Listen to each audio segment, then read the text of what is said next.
Dom Palombi. Who, me? What's up, Dom? How you What's doing? up, Dave? How are you, bro? I'm wonderful. I'm Fancy seeing you here. This is not Kansas anymore. No, it's still New Jersey, and yeah. Hey, everybody, welcome in Hi, to the friends. Hang episode numero uno. With Dom Palombi, the drummer, the multi-instrumentalist. Hey, everybody. So just so everybody knows, I have you on the chat over there. So if I'm looking over there, that's why. Chat is you. You is chat. I'm not checking out the 76ers game because they don't start till for another hour. So if I check that, that'll be on my phone. I have chat on my phone. There we okay, go. Y'all. So don't worry. If he's not looking at chat, I'm looking at chat. And then if I'm not looking at chat, he's looking at chat. Maybe. Maybe. I could be watching basketball here. So this is going to be super laid back. We're going to be doing some talking, some hanging, some playing. Let's start by playing. So Dominic, I'm going to get into Dom. A lot of you, if you're watching this, you probably know Dom. I'm sure you've seen him on some of my videos. He's I think some every of your videos. Yeah, every smooth jazz video that has drums is Dom, I believe. What percentage of videos am I on your channel at this point? I want to say at least 40 to 50%. We have to go back and do those things. Yeah, It's if you back type to the in- deep archive. Yeah, check the videos, and they're there. So this is Dom Palombi. We're going to get into talking and some stuff. So we're going to start by playing. So Dom, introduce this first tune. If you guys know the feeling of loading up a game for the first time, this is a tune inspired by that very thing. This is the opener from my newest album released on game night called Now Loading. Let's do it. Here we go. Count me in there, Dom. 1, 2, 1, 2, 3, 4.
Yeah, buddy.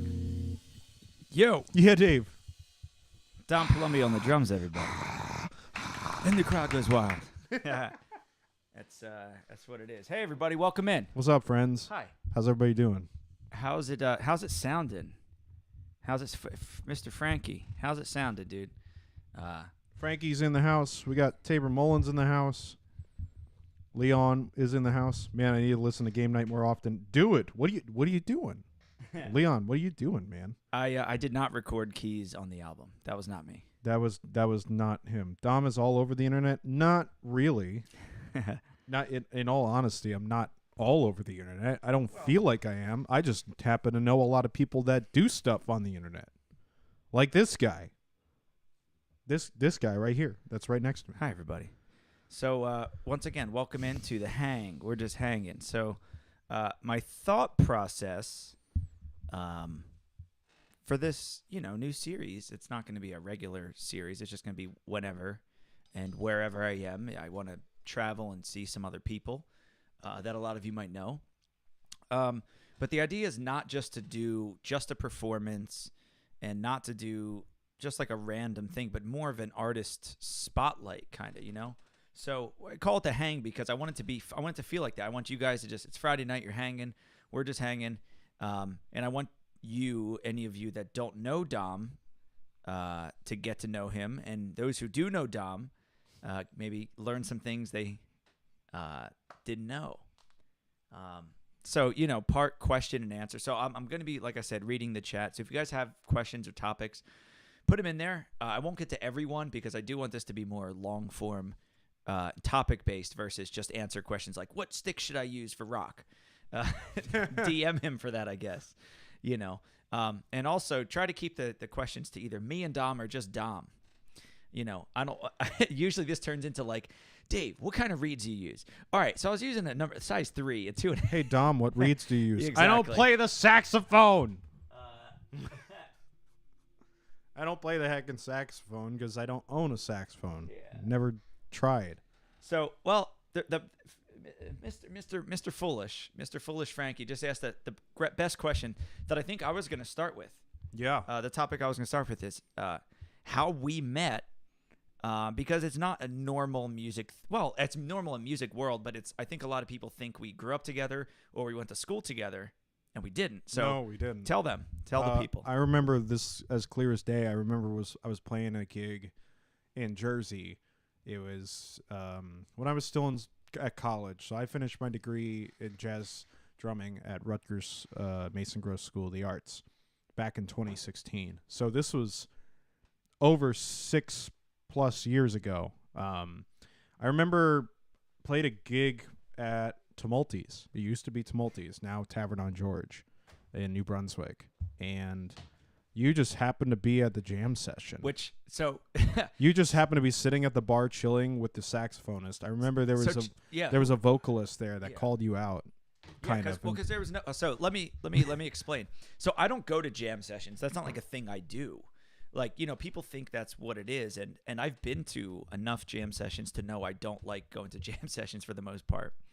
There's exceptions, of course. The sessions at Smalls is ridiculous. Right. The sessions themselves are fine.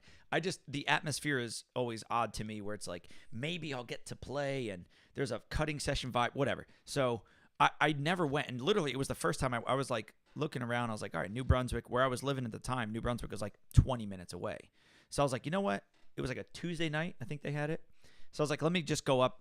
I don't know. There's like a random band playing. I didn't know anybody. Right. So I went and I sat there, and usually jam sessions is like people think it's like tons of horn players and tons of people, and it can be. But I think I was I the only person there for the session? There weren't too many people there. I think there were more. The audience was there, but horn players. But no, I think I was the only horn player. I might have been the only person for the session. Because remember, Vinny was playing, I think, in the band. Yeah, Vinny was playing in the band. And I sort of knew Vinny Troiani from William Patterson. All right, sorry. That was the backstory. Okay. It's like it wasn't like I was going every week. It was literally a chance encounter. One time. The vocalist in the band called Dave up for the session. He played a tune, and I was just like, wait, who is this alto player? Like, I wanted to get to know him because I was just like, this guy's like one of the best players I've heard in a long time. So I made means to go up to Dave, get his number after the session, and then we kind of just stayed in touch. I actually then had a family gig. We played a graduation party for my dad's brother's family. For that one, did I play keys or saxophone? No, you played saxophone. You didn't know I played keys at this point. No, I didn't know you played keys. But we did a small little family gig that I was like actually like getting paid for. Yeah. So I was just like, let me call Dave because I would love to have him on a stuff. So I called him. We did the gig, and then I just liked how he's playing and stuff. I think then you told me you played keys. Well, I'm trying to remember actually. From there, was it? Well, remember he was in touch with Piccolo. Right. And no, we got that gig. We got that gig because of that thing. But I played sax at Piccolo in the beginning. I don't know if I told you I played keys until after we did trio. I think we started doing trio, sax, bass, drums. We started doing trio. So we were at this Italian restaurant. Once again, local, and it was cool because it was like an outdoor patio in the summer, and we could play whatever we wanted. And the thing that I love the most is that's where your first album, As the Sun Rises, like a lot of those tunes were born, and you tried them out there. You're like, hey, I wrote this new one. It's called As the Sun Rises. I wrote a lot of them while I was still in school. No credit. Yeah, well, yeah, you're still in school. I was still in school, and I wrote a lot of them, and then we, performed pretty much the album on my senior recital. So that was like a big thing at the time. But yeah, Dave was like my number one alto player that I enjoyed playing with. But then when I learned he played keys too, I was just like, oh, perfect. We could just continue to do this summer Italian restaurant gig for a while. Yeah. That you lived close to. So it was a fun time because we were playing like twice a week for like 3 months straight, if I recall correctly. Yeah. And we just practiced a bunch of tune ideas and just like, it was an opportunity for us to just like, remember we used to switch, like you would jump on keys and I would play drums. That would be like later into the evening, like when the gig's getting close, and we were like, okay, nobody's here, let's play. Let's just do it. Let's just switch. And it was funny because we started out, like I said, I was on sax, and then I think Tim was playing bass, and you were on drums, and then I think that's where I was like, hey, and you were saying something about like, oh man, or I was probably complaining that there's no chords, and I was probably like, man, it'd be cool if we had like thing. And it was probably like a money thing, like it's not paying a ton for a quartet. It was actually good money for trio though. And I was like, I play keys. I was like, let's play some keys. And then we did trio. And then when he couldn't make a few, we did duo. We did duo a few times. And then we were like, you know what, the duo is actually pretty fun. Well, also I remember when Tim couldn't make it, he called Dave Bamber. That's right. So that was the first time I met Bamber. Once again, a lot of people that are watching now know Dave Bamber. He's been in a bunch of my videos. Bass player. He's been in. He was in our circles because of the trio gig that we used to do. Yeah, quite a lot. So I mean, like in a sense, we met because of happenstance, just funny chance, and then Dave thought I was not weird. Well, I thought you were weird, but that's okay. That's all right. I'm weird too. No, so at this point, Dom Palombi Project did not exist yet, right? Somewhat. It was kind of in development phase because I only had a few gigs going on, but I was like, okay, if I had to lead a band, what would it be? So, once it started getting like post-college, I just tried to get a bunch of gigs with a group, and Dave, again, was, my number one call for just alto stuff because, one, he enjoyed a lot of the stuff that I was into, musically speaking. Yeah. And we both wanted to do different things compared to the norm of going out and learning tunes and just playing standards all the time. Yeah. It was fun. So I want to get into another tune. I think this could be a good segue. I have a tune request for you if you're down to play it. Yeah. So the original Dom Palombi Project, was it the quintet with John and we Will Mac? We tried to originally I had the idea of it be like a 6 or 7 piece band. Oh, I think it's because of Vinny too. I wanted double sax, double keyboard, or keyboard and guitar. That's right. And bass. Yeah, it was a crazy setup, but it got smaller and smaller just because of learning over time. Logistics. It's hard to manage. But that was a fun. The one setup I really liked was Will Mac on bass, John Morrison on guitar, and Mike Burnaby on keys. Yeah, that was a cool little setup. That was a great quintet. Because we at that point, that was when you wrote all those tunes for that first album. We knew them all. Yeah. Which leads me to the next tune. Can we play As the Sun Rises? Sure. Okay. So Sure. what are you laughing for? I'm not laughing. I love It's this fine. tune. So this song is the title Track from the debut album, and I love it. It's my favorite tune. If you ever watched any live gig we did, we'd always see play me the laughing. We'd always second. play it second. It was always, no always matter the what. second tune. Yeah, it was great. All right, so I don't have a chart, but I don't. He doesn't need it. need it. I haven't played it in a long time, so here's introduce it. This is As the Sun Rises. 2, 3, 4.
Yeah, buddy.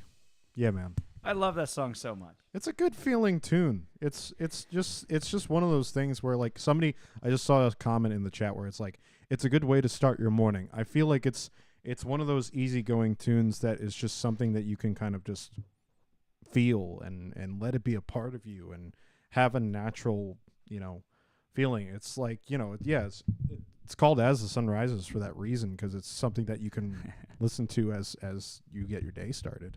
Yeah. I guess I didn't make a full-on connection with this tune more until now that I think about it, after having that tune written for so long. What do you mean? What you didn't realize? Well, it's like, I feel like I'm starting to really connect with the story behind when I make a composition and title it something. Oh, I thought you just realized As the Sun Rises. Like in the morning when the sun rises. No, I know Dom, that. Come on now. I know that, but I mean like actually connecting that to, like how the melody actually rises upwards as you play the tune. It does. You're right. I always intentionally like to tie the title into my compositions in some way, shape, or form to actually show there's some context. There's some context to the writing process. I don't know. I'm very like intuitive with when I want to show that the composition means and has some sort of meaning to it, if that makes sense. I don't know. Deep thoughts. Yeah, Dom. But Deep thoughts with Dom Palombi. Probably could be a good thing. Also, Devlin's in the chat. What's up, Ryan? What up, homie? You're gonna see Ryan on a future episode of The Hang. It physically hurt me in the best way possible. What? Oh, it's from the comments video that physically hurt me. Oh, that was one of the comments. That one. Yeah. By the way, we can. I think we could play that. I'm not gonna sing though. I'm not saying I had to, auto-tune myself or fix any pitches. Not saying that. That's so funny.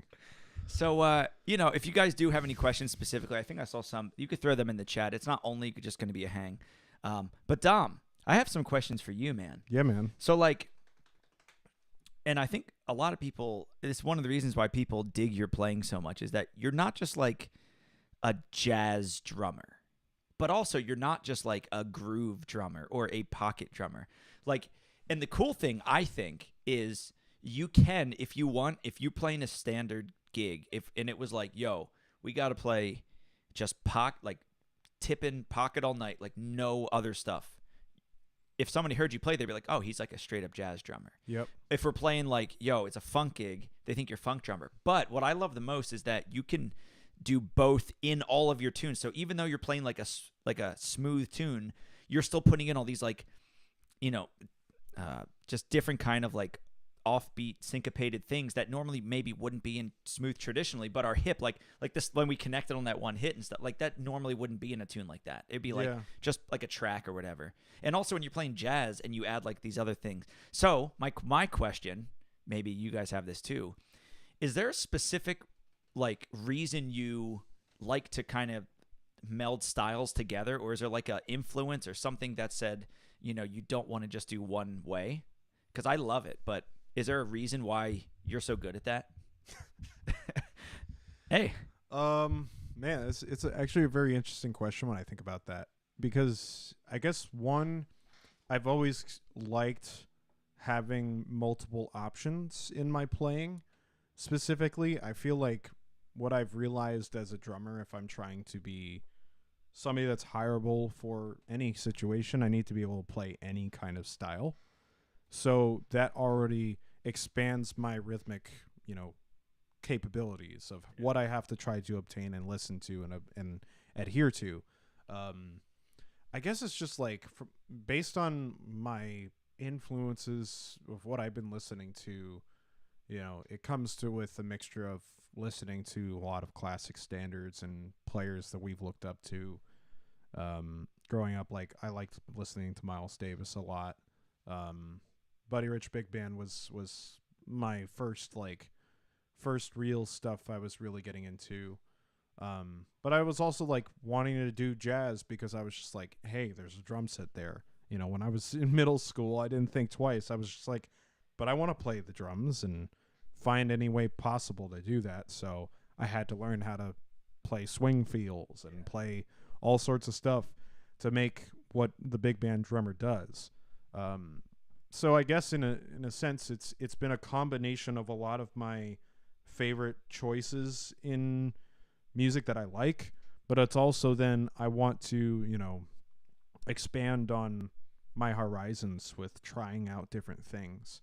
I guess it's just like we as drummers, we have such a wide, diverse rhythmic vocabulary that we can really, stretch the possibilities of what might, seem normal, so to speak. Yeah. I don't know if normal isn't the right word. I would prefer to say something in effect where, we're not just following the guidelines that everybody knows in music, the basic 8th note, triplet, 16th note patterns, and only doing that. Yeah. I want to expand what is possible past that and try to see how I can influence that with either my compositions or just my playing in general. I don't know. My background in music, too, I think has just been very different compared to most. I feel like I didn't do a lot of transcribing when I was going through college. I always... A gasp over the crowd. But I mean like that in a way of like, sure, there's still things I need to learn about, what the greats did, what Philly Joe Jones did, what Art Blakey did, what Max Roach did, what Elvin Jones did, etc. There's things to learn from there too, but I also wanted to take like bits and pieces from those and just put them together and practiced a lot at home and see what I wanted to come up with. So I guess I've always taken initiative for like what are things that I see myself playing, or clarity is still something I'm trying to work on a little bit more to that point too. Yeah, I think it's a deep can of worms that I feel like is a hard to give a one solid answer. Yeah. Specifically because like sometimes I don't know, how to go about like one direction for writing a new tune or playing a beat in a certain way. Like lately, because of stream stuff, I've been getting into more like the drunk feeling hip hop stuff.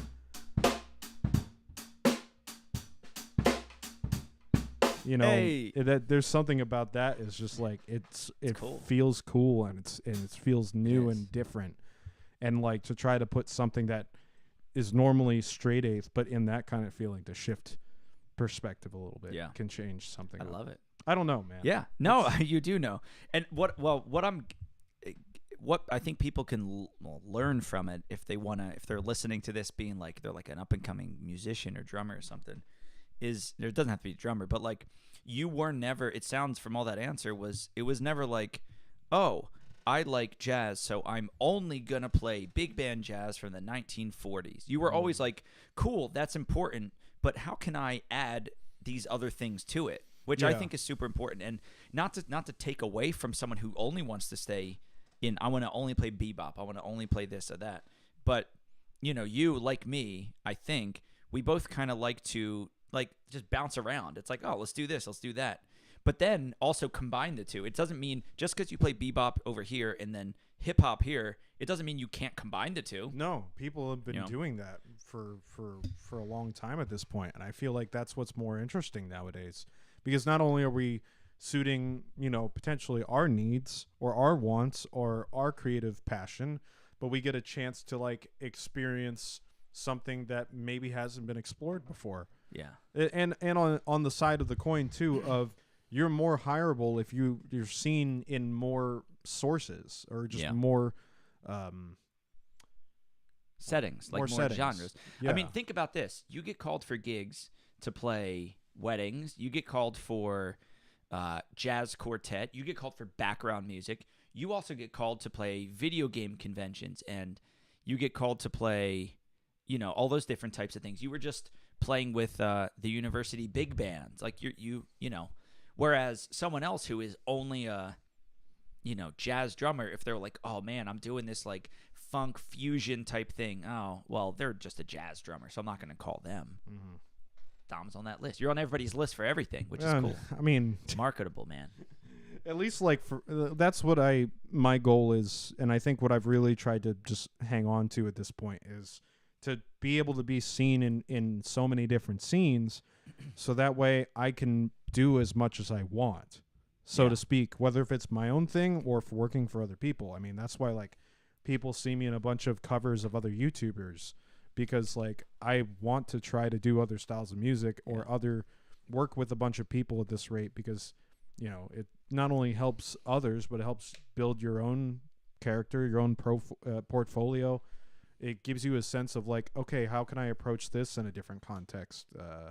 Every time I record remotely for somebody, it's a different situation. Yeah. And sometimes I have to, take a bit of time to like, sometimes I have to do like 10 takes just to get a good take, but usually that's not the case. But it depends on how challenging the music is and how much time I have. Once again, the advantage of remote recording is you can budget your own time. It's not like you're at the mercy of a studio schedule where, hey, we have 1 hour to track drums for 5 tunes or whatever. You can, take it at your leisure and do whatever.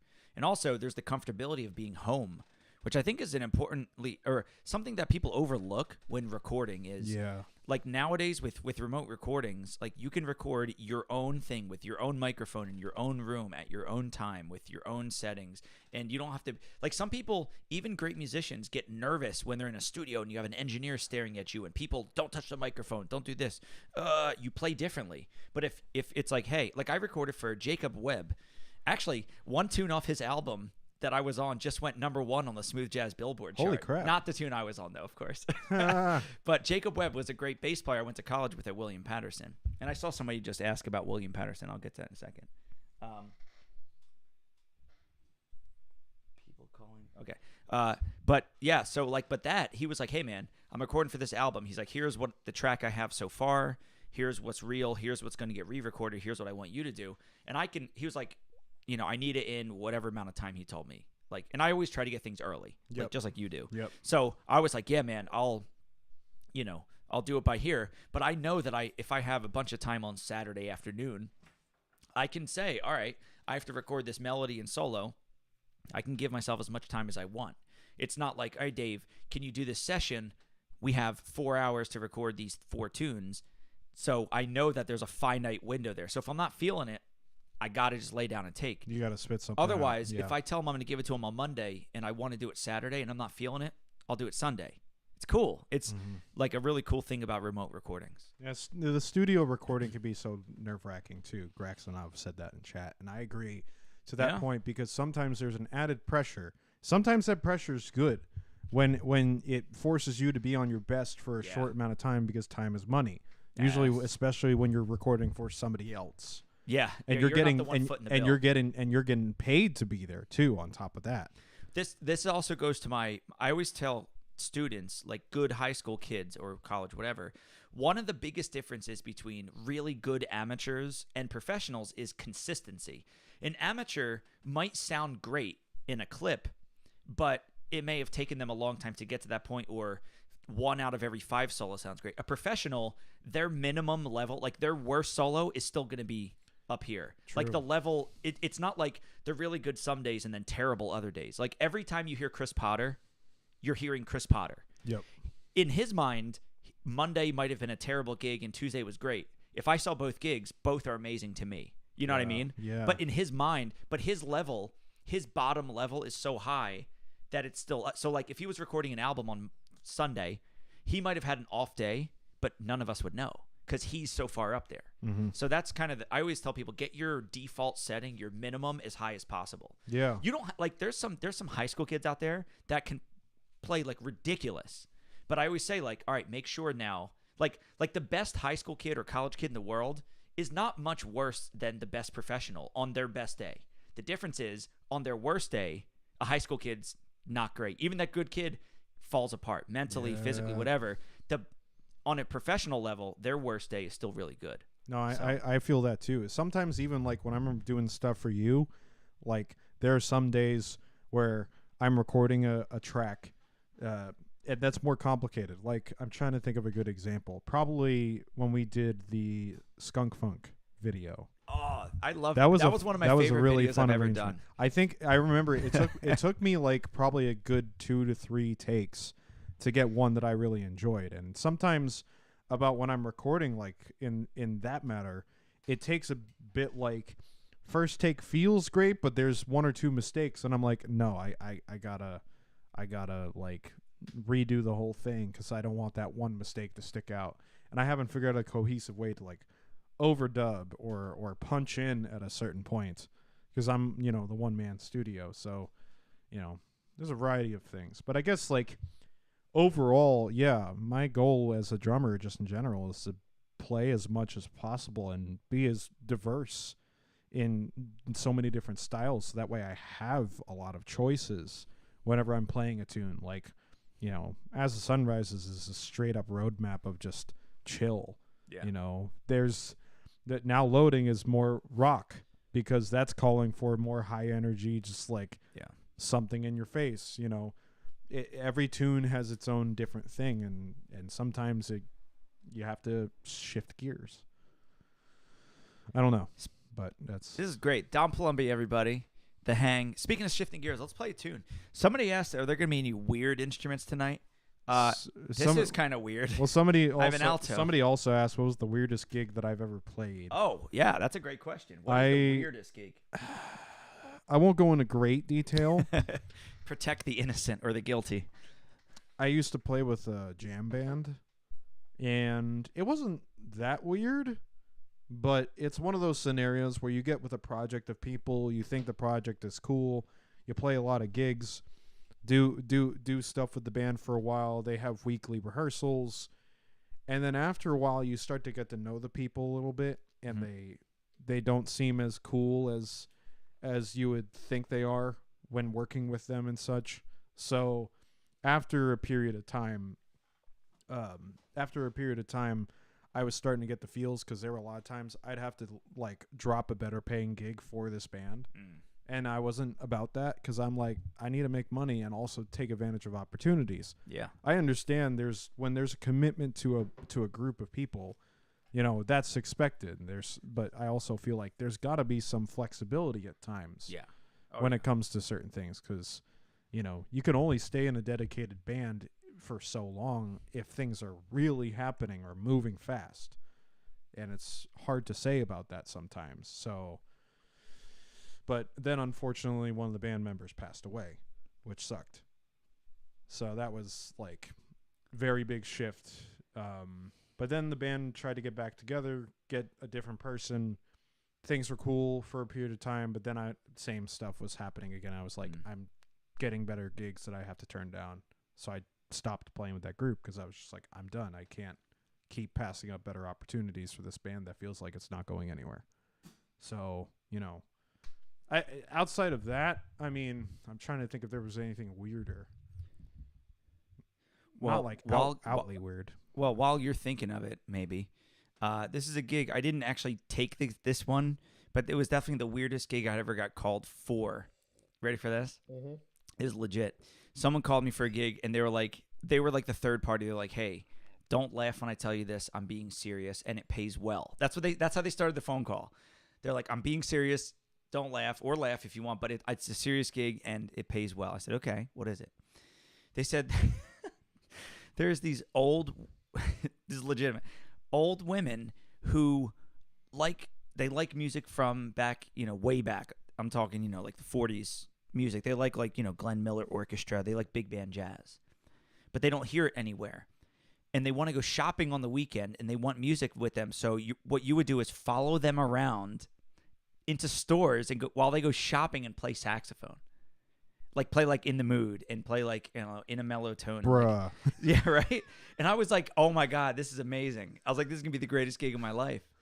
But first of all, I had something to do, and I was like, is this really worth it? And then I was like, what's the legality of this? Like, I don't want to show up to this thing, and I walk into because I was like, what do you mean shopping? Like, they were gonna walk around like a town that has like a lot of shops, like and a like farmer's market could work. Maybe no, this was like they were like in stores. I was like, I can't walk into a store playing saxophone. I don't know about that. Yeah, so like they have every right to kick me out, and then like, what are they not gonna pay me because I didn't fulfill the gig? So I passed on that one. I don't know if they ever got somebody for it. I should have followed up. This is probably, I'm talking, jeez, 13 years ago. Like, it was a long time ago. Bruh. I was like just out of college or something. That's crazy. Or 12 years ago. It was something like that. So that is actually crazy. Yeah. Hey, man, let's play a tune. That would have made a fun. Well, I didn't make videos back then. That was not a thing. Yeah. One day I'll go into the whole history of me making videos because it came about differently. But this is not about me. This is about Dom. We're going to get into your videos and your Twitch stuff later. Let's get into a tune. What are you feeling, man? You want some saxophone? You want another tune out of the book? I'm not sure, man. What do you guys want to hear? Any suggestions? The cool thing is I can loop the keys. Like, I can lay down a whole chorus of something on bass and keys and then play saxophone. I'm down for anything, honestly. Because, like, I don't think we need to play any more game night stuff just yet. I have an idea. I don't think we've gotten into that I have yet. an idea. We'll do... we'll play together, but I'll record keys and bass. The version like we like to do. But sure. I'll just play the instead of playing the melody, I'll just play the chorus. Yeah, sure. So hang with us for a second. I'm gonna say what's up to chat. I also just want to say shout out to anybody in my streaming community on Twitch. Oh, Whoop. Sorry. To anybody My that's hanging out from my Twitch community, what's up? I appreciate you guys. Can I get some ones in the chat if you're from my Twitch community? Because I'd love to know who's hanging out with us. And appreciate you all tuning in for the hang. Thanks for hanging. Somebody wants us to play the hater comment video. You want to do that first? Sure, why not? All right. Hold on. Guys, this electric... So I'm not going to sing it. By the way, someone said Dom should sing it. I was like, Dom's a great singer. No. I'm a horrendous singer. So somebody commented nice singing voice on that. I don't know if they were joking or not because I don't know if they know that, like, it was very... let me say it was very technologically enhanced. Technologically. It was my voice though. That was me singing. Howdy David, howdy Tabor, howdy Napsy. Hey Grax. Great to see you all. So how does this tune even go? That sound is not going to work though. We need, you know what we need.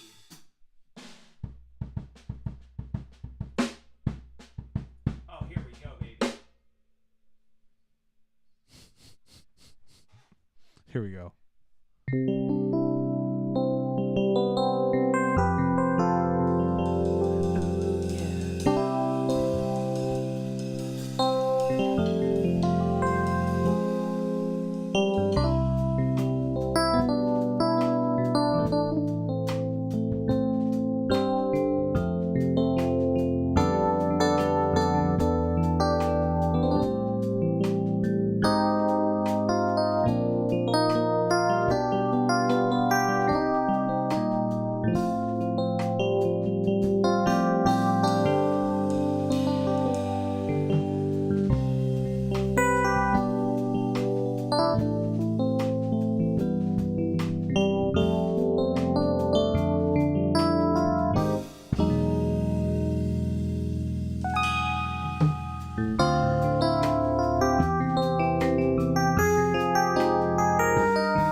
Chat.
Yeah, so I forget the solo section. So sorry about that. I think it was one form. I think it was like one form, or I don't remember what you did on the recording, but it was. I changed it because of the hits. I didn't do the hits in the solo. I did them here because I forget what I did. So yeah, Dom Palombi, everybody. Howdy, everyone. Yeah. So Dom's the go-to guy.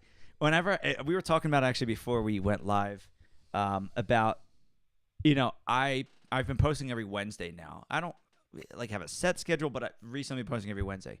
My problem is after I post I don't have any backlog right now. Like I don't have any videos filmed. So I just like don't have any idea until I do, and then I just do it really fast. So like it was like Saturday night, and I was like, I should do like, I have like screenshots of comments. Like, what if I just turned it into a smooth jazz song? And I was like, Dom, got an idea. And he was like, I'm down. What's up, Dave? He's like, Dave, what is it now? What is it? And I was like, a smooth jazz tune, but it's like people's comments, and I turn him into a song. He's like, excellent. Send it over. I don't even question it sometimes. Yeah. And it's funny because people would comment to me like, man, like all these like goofy videos, and like you guys are killing it like musically. They're like, what do your friends say? Are they always like on call? And I'm like, well, kind of. Like every time I ask them, what I mean by that is like not like you're waiting for me, but it seems like every time I'm like, hey, I have this weird, wild idea. I guess you trust me enough where it's like going to be worth it for you to do it. So it's cool. It's more of like, I think when it comes down to that, it's like, I know there's something we both benefit from doing something like that, even if it's a silly, funny joke, because like at this point, there's so many people that enjoy the funny content. It's not that like we don't want to make a really serious video. I don't usually. So, well, sorry, I have to jump in because the first video I ever made for YouTube specifically where I was like, I'm going to do this, was the Grammy Band audition video where I was like, it'd be funny if I just made like a joke, And then I said to myself, I was like, I don't want to, I said to myself, I was like, I don't want to put out like legitimate like help. Like, I don't want to put out another video like, here's how you play the modes. I was like, I love the sketch comedy stuff, but then people want it and whatever. But I love the goofy stuff. I really do. And I appreciate that you and other people want to join in on it. It's fun. It's all fun. Because there's always actually substance to it.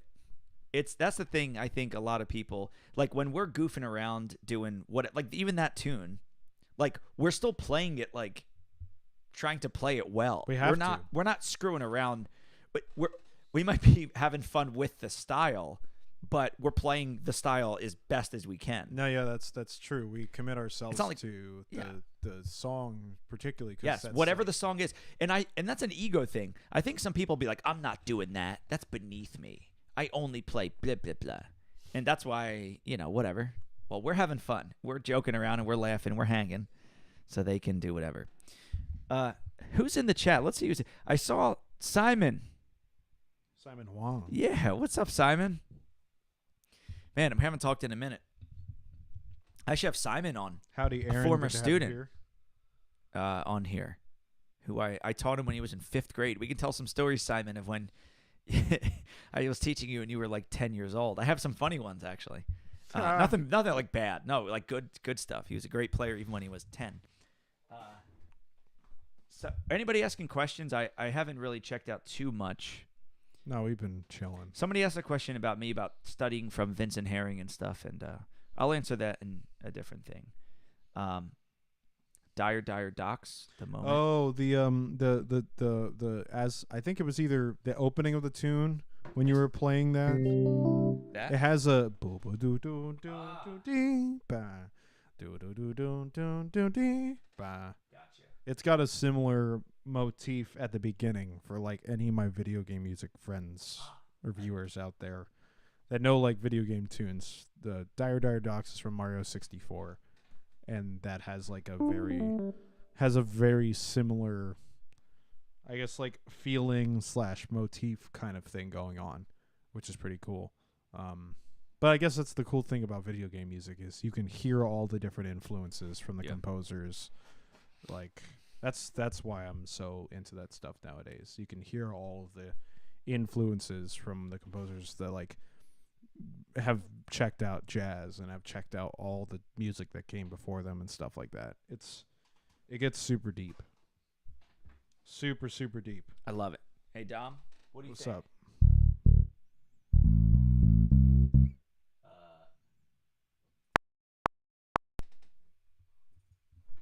Want to groove out a little bit? Yeah, surely. We're going to groove out for a bit, y'all. If y'all are enjoying the stream, can I get some ones in the chat? Oh, hold on. Y'all enjoying the hang? I actually got a question. Okay. Oh, hello. Oh, wait a minute. Uh-oh. It's because your phone's too close to the microphone, I think. Maybe not. What the heck just happened? My bad. Might have done something. Uh-oh. Stay tuned. What is that? Is it still there? Still there. There's nothing showing up here. Sorry, y'all. We'll figure this out. It's still going on? Let me mute each one at a time. Hang tight. Might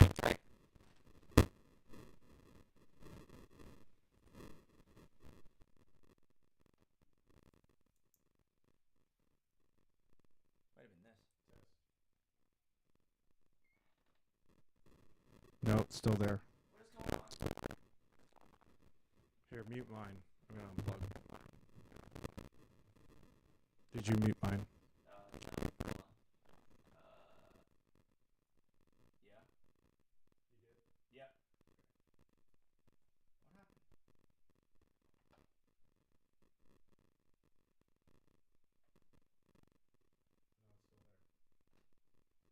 Plug back in.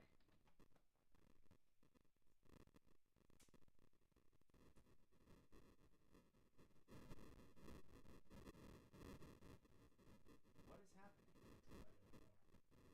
Alright, here's what we're gonna do. Hold on.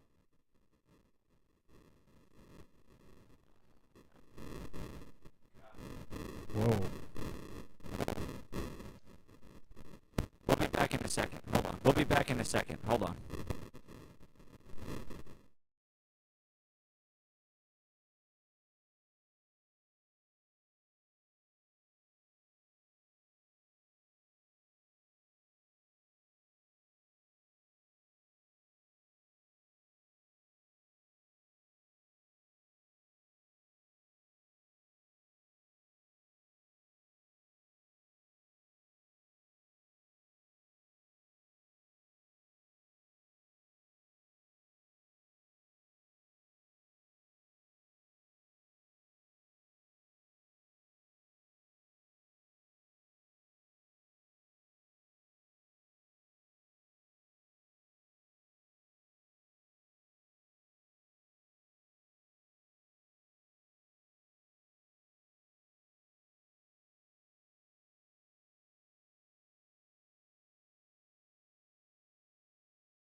Check, check, check.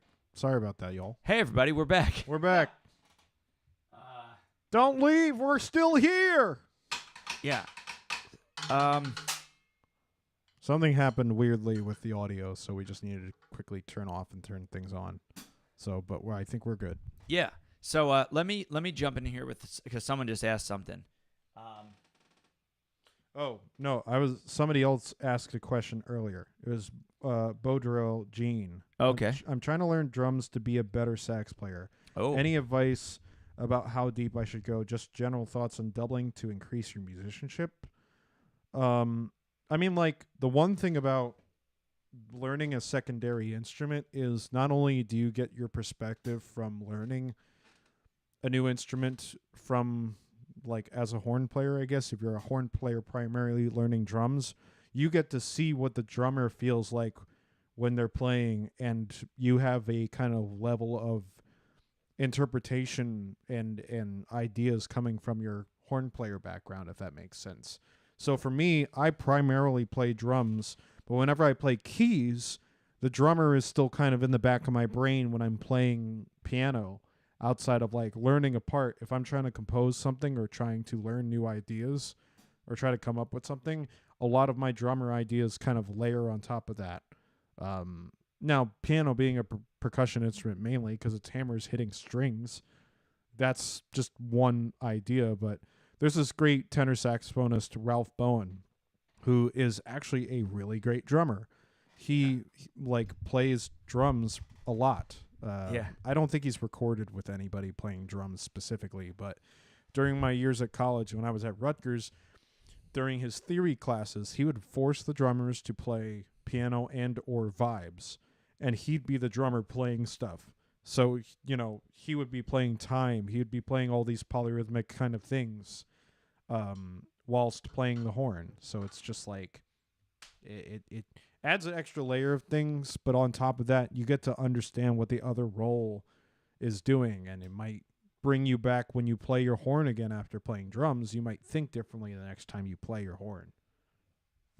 Something like that. Love it. You know? Was that answering the question that says what can sax players learn from drummers, or is that No, that was that's was a question interesting. earlier. That was I'm Okay. trying to learn drums to be a better sax player.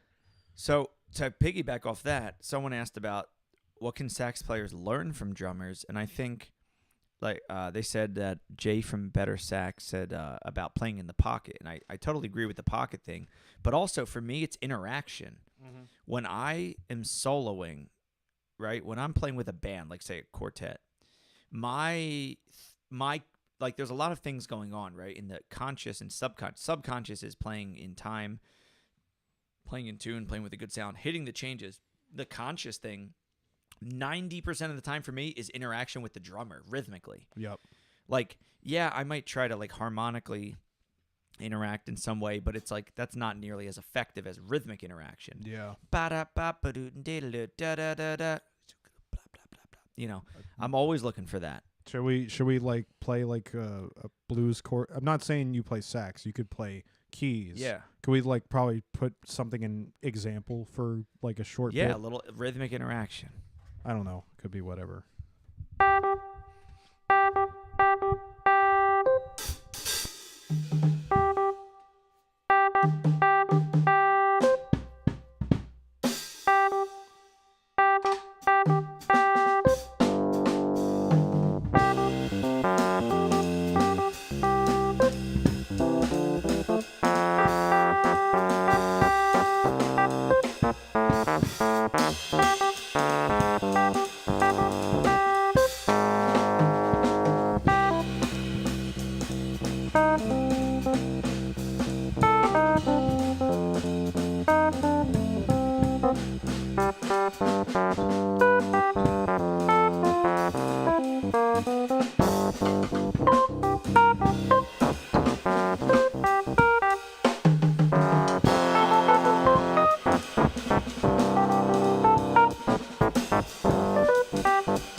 Hey, Don Palombi, everybody.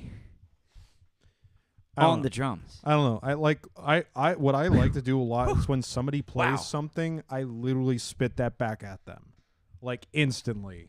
Like, here's what you played. This sucked. Here's what it sounded like.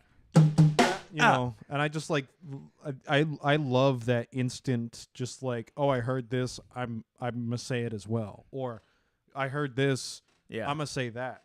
Yeah. You know, it's a conversation. That's the other big thing. The other too. thing is conversations work even better when you know the person. For example, me and you do this thing a lot where, like, whether it's saxophone or keys, we'll like start a phrase. For example, on blues, like the top of the form, it'll be like,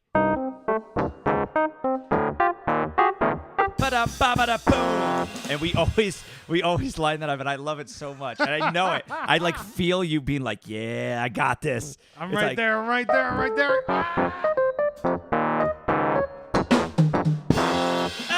Oh, and I love that. That's like a cool, yeah. And the thing is, my solo, a lot of people when they practice, and the problem, you know, and I'm not about to go into this rant about like, you kids, all you do is practice 2-5-1 licks and blah blah blah.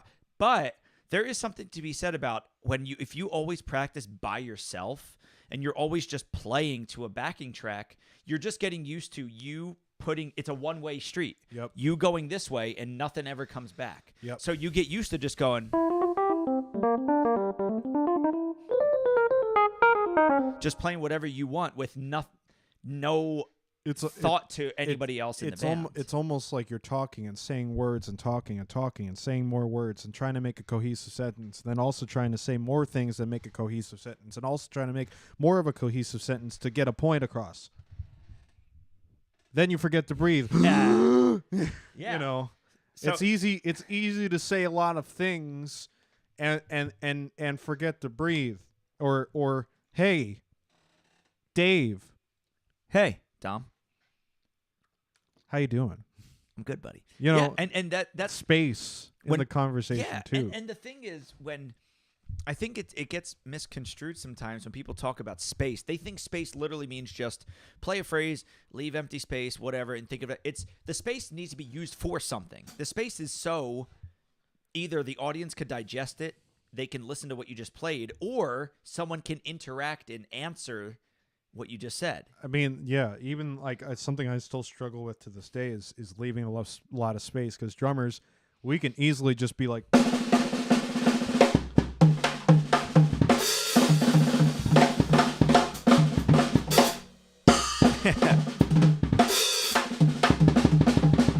you know, we can just play notes for days, but Yeah.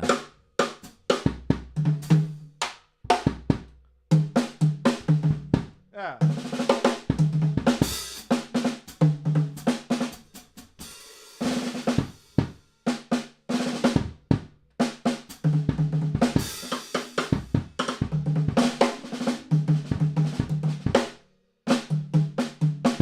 You know, have something to Yeah. say, but also like still have that little bit of space in between so people can kind of like take in those phrases and such. You know, Yeah. take dig take your time when you're saying things, kids. I have an idea. Yeah. So Go for it. let's play we haven't like played a jazz song yet. Yeah. Let's do duo, saxophone and drums. So I don't have a neck strap. Don't worry about why. I don't have a neck strap. So I'm going to go no neck strap. So saxophone people, you know how it is. He don't need no neck strap. I don't know if, well, maybe you do know how to play with a neck strap, but I'm not going to sit down. I'll stand up. But no neck strap. So let's play a tune, and it's great, not only focus on interaction, but I think when a lot of people really like that duo series we did. I love those. A while back. I was like, videos. geez. Those were fun. That was like right before COVID. So that was like 2 years ago. We should do another thing. Yeah. But when playing duo without a chord player, there's a couple ways to approach it, at least for me, and probably for you, is you can play as if there is a chord player there and not be so strict, or you can try to like play more inside and play more, you know, direct phrases. Or it's like it's interesting because you don't have to do that. You could do it any way you want. We can stretch as much as we would as if there was a bass and keyboard player playing Mm-hmm. and not always have to play very concise 4-bar phrases. Let's play like a jazz song, like a, Something. like a jazzy tune. What should we play? I forget to breathe a lot. Yeah. Somebody talked about had to audition before they get into the jazz program. Yeah, I didn't make it into the jazz program my first time at William Patterson, by the way. I didn't make it my freshman year. That's a different story. Somebody's talking about time. What tune? Like just like a... I'm trying to think of a tune off the top of my head. Whatever I'm feeling. Something kind of medium up-ish. I don't... I'm trying to think what works without an extra out, because I have to kind of hold the horn weird. Nah. Nah. A little slow. That's too... Whoa, Jesus. I'm feeling it a Frisky. little bit. Not too fast. What tune, guys? Medium up. What do you want? Not Caravan. Nah. Haven't Met Miss Jones? We could play up. I was kind of thinking that. What? Have you met Miss Jones? All right, let's do it.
Something like that.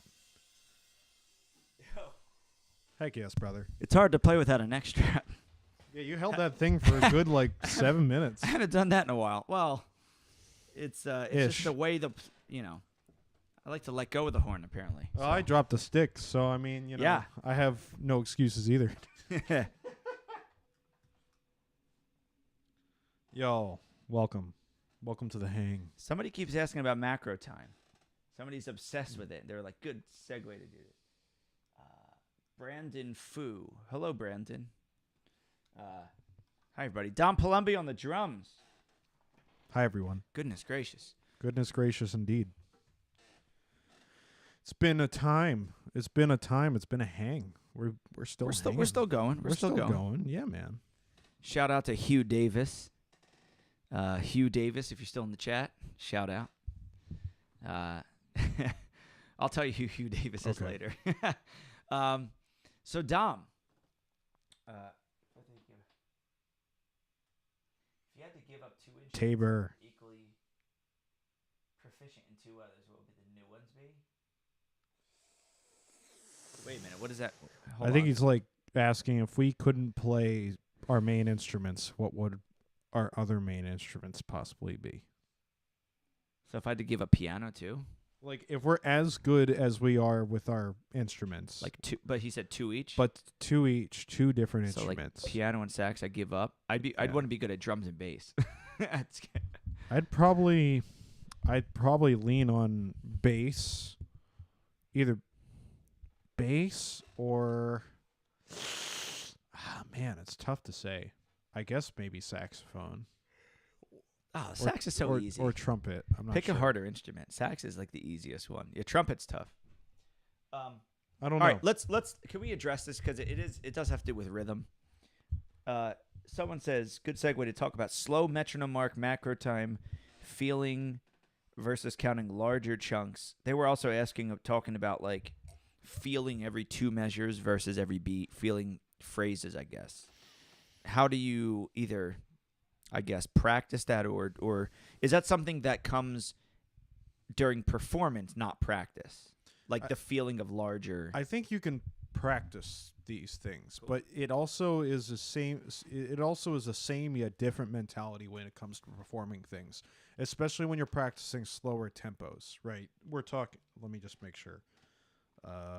Metronome work, macro time, feeling versus counting larger chunks. And there was a question sections. that they asked previously too about the same thing. I mean, it goes without saying when you want to intake something that is large, the best way to do it is to take it in small chunks. You have to compartmentalize what you're trying to do. I did funny enough, Tabor Mullins is in the chat. We did a cover of a Hearts of Iron 4 tune. Some of you guys might not know that, but it's a video game. we covered the arrangement of the main theme, and there was this really tricky section that it was in 9/8, 8/8, 9/8, 9/8. It was phrased weird, and I first when he first sent me the track, I didn't know what it was until he broke it down for me, and then trying to play it at real tempo wasn't happening initially, so I had to slow it down and just practice the smaller parts bits by bits. So it technically applies to whatever tempos that you're trying to do, whether if it's slow, medium, or fast tempos, or if you're trying to take a specific idea. It's more of take it piece by piece. Don't try to do the whole solo chunk or the whole phrase. Like I'm playing in a big band right now where we're actually covering a lot of Orrin Evans's music. Nice. For his Captain Black big band. And there's one tune that's there's one tune by Ralph Peterson called Art of War, and it's a very weird form. Yeah. It's a very weird solo form because there's like 8 bars. It's like the A section is like, to explain it, it's like 16, then 15. 16 bars, then 15 bars. Then it's 6 bars of 4, and then there's like 3 measures of hits of 5s. So Goodness gracious. It's a very weird bar form, and to kind of like intake that, you have to kind of like, okay, one section at a time. Like luckily, I reading the sheet music, so I can just like read it out, but I have to literally mentally think, okay, 1 2 3 4 2 2 3 4 3 2 3 4 4 2, etc., etc. Okay, B section, or when it gets to that 5 2 3 4 6 2 3 4 7 2 3 4, it's not 8 that we're always used to. So you have to kind of like force yourself to actively think about each different section and then compartmentalize and slowly build it together. So then once you start to understand the song phrase, whatever line that you're working on, or if it's a solo section, or if it's just, at least like that's for me in my process is I feel like I need to take things in small bite sizes and then slowly put stuff back together. Mm-hmm. That way it makes more sense. Even if you're just practicing like...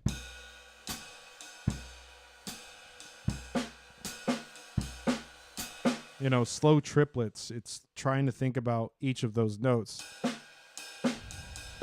or the different parts. Even if I'm like displacing stuff on the different parts of the kit too.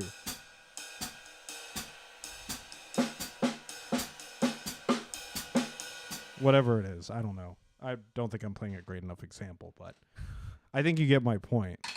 Or I hope people get the point that I'm trying to make when it comes to like taking in bigger, larger things that seem tricky. But yeah, I guess it's even like when you're playing a solo, like when you play a lot of your solos, there are a bunch of ideas collapsed into 32 bars or something like that, for that matter.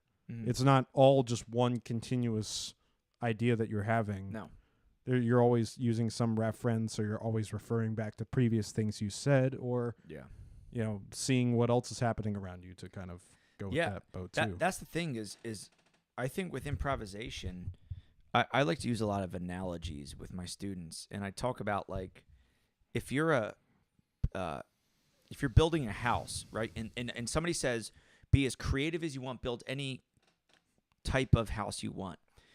You can be creative in the moment, but you still need to know the basics of like, okay, the foundation has to go on the bottom. Yep. And if I have a screw, I need to use a screwdriver, Phillips head, not a hammer, right? Like there's like so like when you're talking about like small phrases, you have to get that stuff under your fingers or under, just in your brain first. And then you, in real time, you can focus on the bigger aspect, interaction, the bigger feel, all that kind of stuff. So yeah, it's like that. It's that quote, by the way.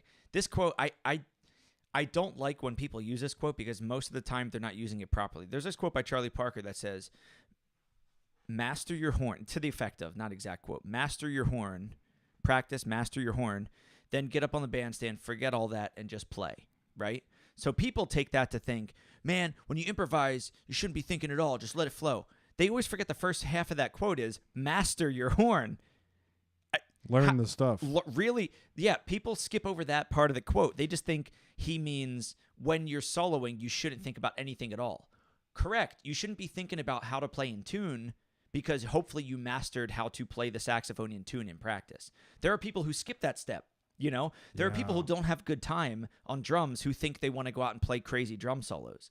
They need to master the instrument first, so that way when they go to play crazy stuff, they can consciously focus on being creative about the crazy stuff because subconsciously they have time lockdown. Mm-hmm. But if you don't have time lockdown, like I always talk about bandwidth, your brain can only think about so many things at once. If I didn't have time lockdown or tone quality or intonation, I can't think about all those things in the front of my brain and be creative and interact. You can't do all that at once. You have to have it mastered. You have to have things internalized in order to actually start focusing on other stuff. I always say master the notes so you can focus on music, because notes isn't music. Notes aren't music. Notes are just notes. You have to master that. Then in real time, we could, like our interaction, I wasn't like, oh, what are the chord tones for E minor 7? No. It's gone. We're past it, right? That has to be in here. We're already like we're already like an A section. We're on the bridge. We're on the bridge by the time somebody's trying to finish that thought. Yeah. Oh man. Have these guys played a Disney song yet? Hugh Davis. We haven't. We could play We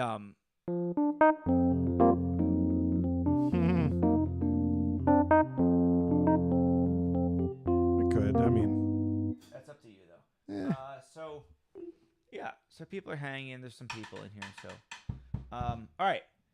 You want to play a tune out of the book? Sure. Or you want to play one of yours? Yeah, what do you let's do one out of the book. All right, guys. We have by the way, this is the brand new. I don't know if people can see. The Dom Palombi Game Night VGM Arrangements Originals Keyboard 1. Guys, one of the I many, made it. I made it to lead keyboard player. Yes. First chair keyboard player. As of my new project, Game Night, because some of you guys might or might not know, I've been very involved in the video game music community for like the past 3-ish years. And I put out a new album called The Game Night in October of 2021. And we're going to jam on a video game music tune for you guys. This is Green Hill Zone from Sonic the Hedgehog. Hope you all dig it. Solo section, we'll just feel it out. Yeah, Cool. pretty much. All right. But then after the solo section, we'll just go to that breakdown after it builds up. If that makes sense. Yes, sir. Okay, cool. And then, yeah. As written. Yes, sir. Cool. So, by the way, when people, well, we can talk about it later, but like, I've played this with you, not this arrangement, different arrangement, and on saxophone. Yep. I love it. Here we go. Here we go. 4 snare hits. 1, 2.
Don Palombi, everybody on the drums.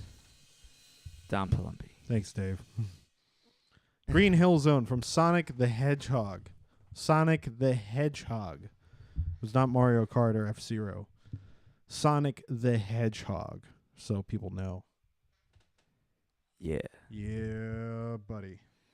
So Dom, as we start getting to the end here, sadly, of the hang, I have to ask you, and just let you riff on this for a second, because it's interesting when we talk.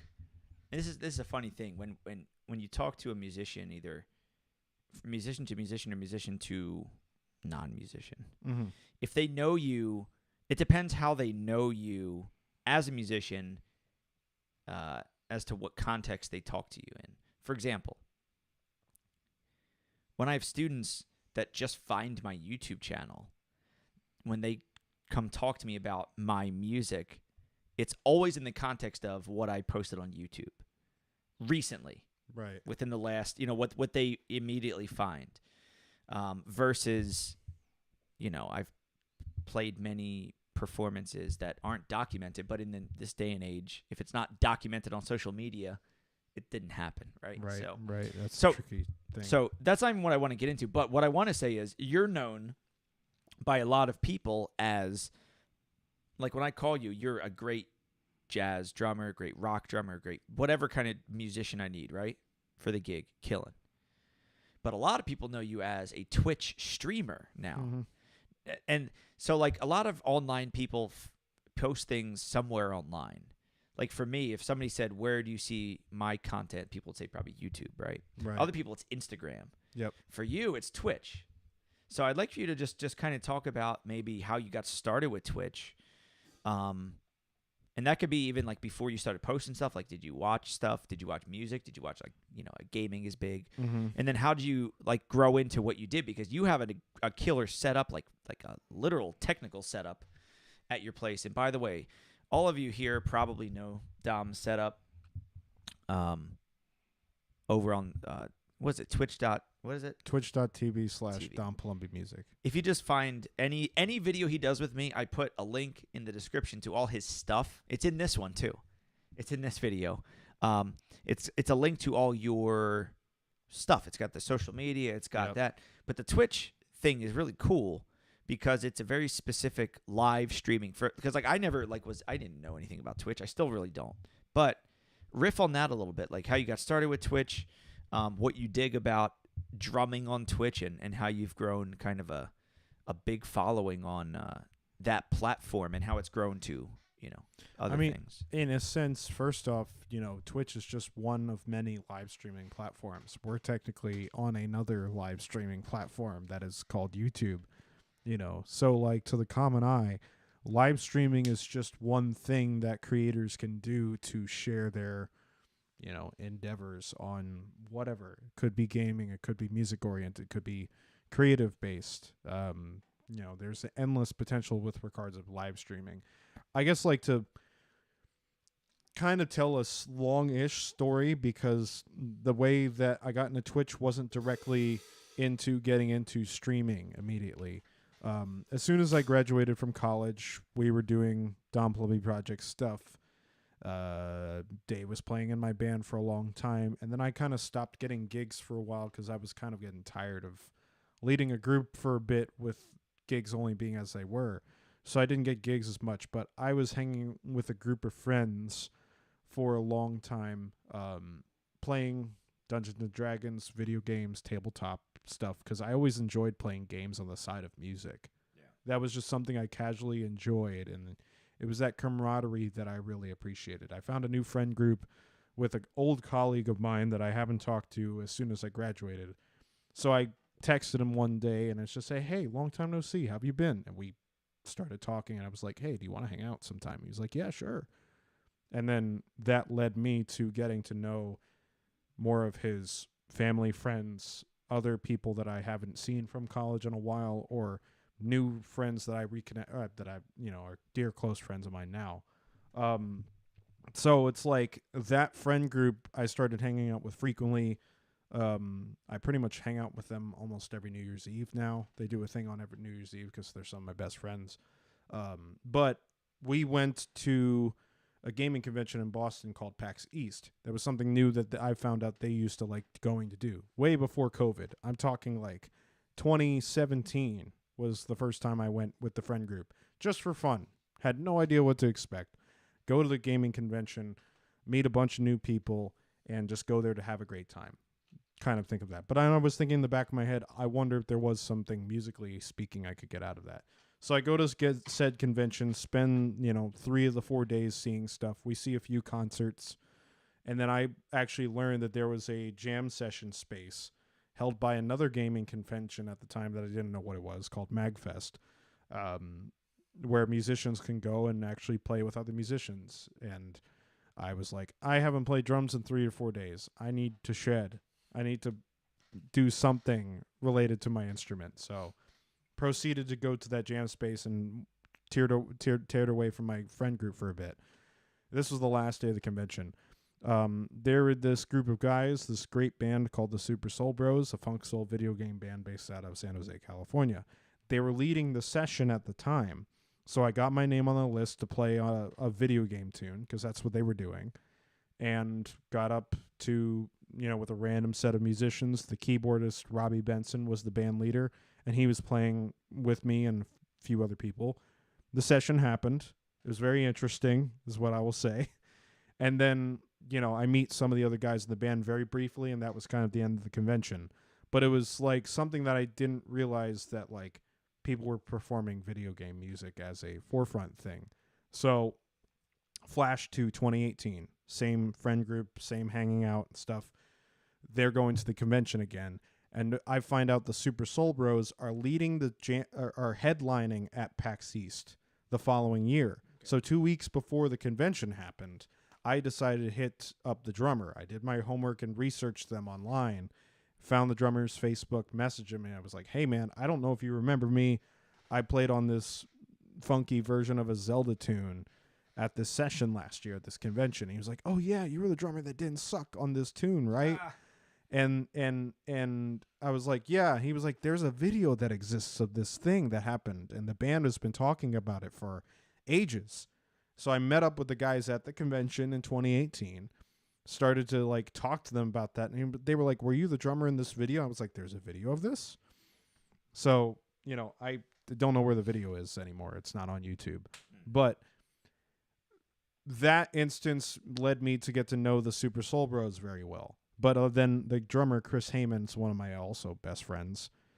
We clicked. It's just like when you meet somebody, you've never met them before, but they instantly feel like they've been a part of your life for years. Mm-hmm. That was my relationship with Chris. We just instantly hit it off, talking about drummer stuff. I talked to him like for 2 to 3 hours straight after we were like initially met in person.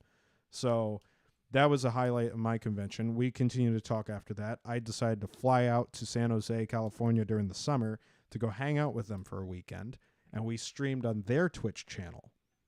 So all of this occurrence of going to a gaming convention for fun now has brought me to understand that there was a band that primarily focused on playing funk versions of video game tunes that regularly streamed on Twitch. So they educated me about musicians streaming online as a serious thing.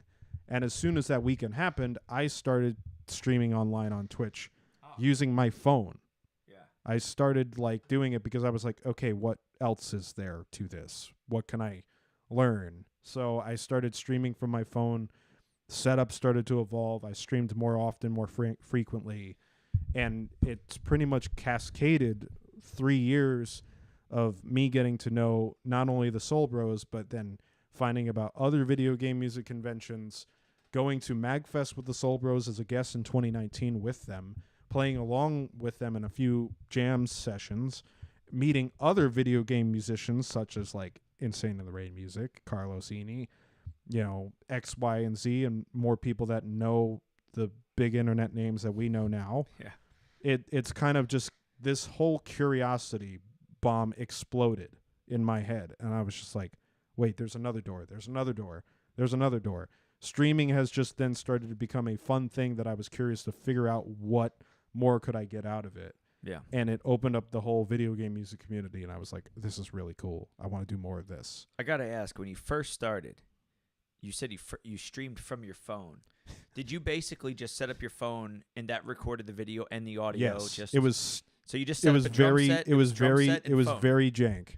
Yeah, but I hold on. had. But here's the thing I'm saying is, a lot of people want to get involved in things and they create reasons why not to do it. Well, I don't have a camera. I don't have a lighting system. I don't have microphones. So you started with a smartphone and your drum set. This very period. phone. I had a guitar amp plugged into a computer that the computer desktop audio was split via headphones to the amp as well. So I was playing along the tracks through a very crappy guitar amp that was not really, making the desktop audio sound good, and then trying to balance that audio to the then phone. To a phone. It was terrible. It was like very bad setup. Trying to balance anything to a drum set using a phone is just like a nightmare. It was a very jank setup, and then I swapped over to a laptop, a very old laptop I had for a bit, where I started to learn how to use a streaming software. So Streamlabs OBS, which I suggest nobody use. OBS is way better. I tried using Streamlabs OBS. Things didn't work out, so 2 months in, I swapped to a different broadcasting software and stuck with that. And then, I started to find out, there are other drummers on Twitch. Maybe not jazz drummers, but just other drummers. Other musicians. There was a variety of people. So I started to take time to get to know more people online and figure out, like, hey, what's the best way I can get more people to know who I am? Spend time knowing people online. So, again, it's crazy to me that a sense of curiosity has led to a potential career shift. Yeah, most people probably know me from my streaming on Twitch, but I still correlate my Twitch stuff to my music, because my overall goal is now I have a platform that is providing me financial support towards all of my other endeavors. 3 years after, I've gotten to know, some of the biggest names on the internet.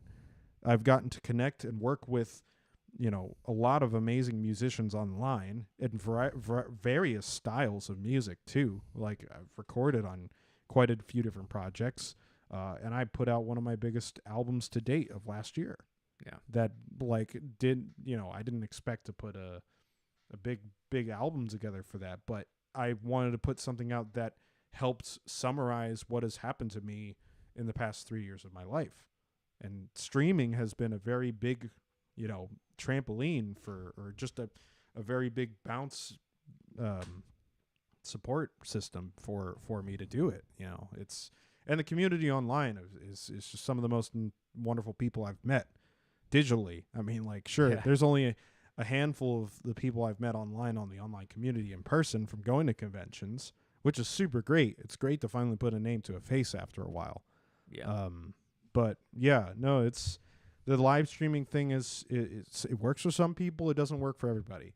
And I understand that it's just it's hard. Anything's hard, to that point. But that's pretty much in a nutshell how I got into streaming, was because I hung out with a bunch of friends for fun and went to a gaming convention. Dom Palombi, everybody. So Dom, before we wrap things up here and play a tune, we'll play a tune to end it. Tell the people what you got going on. Do you have any upcoming things? Anything you want to? Obviously, the Game Night album is out.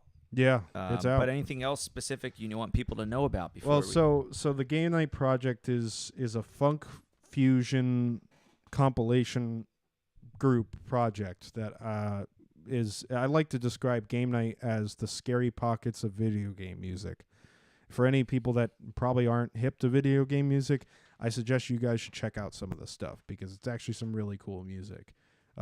You can hear a lot of really great interpretations of people's works just like influences from composers and stuff like that. But there's a lot of really cool music from video games that resonated with me as a kid growing up, and it's cool to have the ability to combine the love of playing games and music and colliding those worlds together. So if you love the sounds of Lettuce, Snarky Puppy, Scary Pockets, Lewis Cole, and more, that's pretty much what Game Night is. So it's available on all streaming services. If you search Dom Palombi, my artist name, you'll find it everywhere online. It's on Bandcamp and all places. Exciting enough, Game Night's going to be featured at VGM Con in Minneapolis in the first weekend of April, which I'm really stoked about. We actually just played at MagFest for the first time ever in January of this year. So trying to get the Game Night band to play some more gigs this year and play at some conventions. So that's the most exciting thing coming up. But I regularly stream on Twitch. I'll actually be live tomorrow. If you guys want to come and hang out with me on Twitch, I'll be live at 3 p.m. Eastern time. And yeah, it's kind of most of the exciting stuff going on as of right now.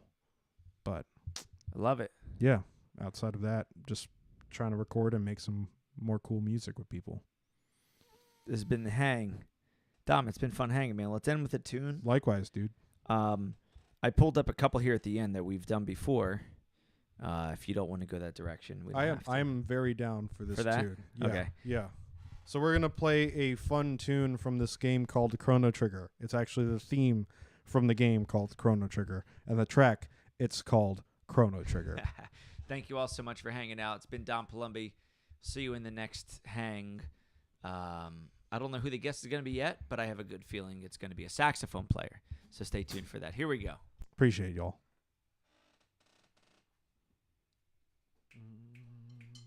1, 2, 1, 2.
Don Palombi, everybody. Thank you. Dave Pollack, thanks for having me, man. Appreciate you, brother. Thanks, everybody, for watching. That was a great hang. I hope you guys enjoyed the stream. Thank Yeah, you, buddy. everyone, so much. See you in the next one.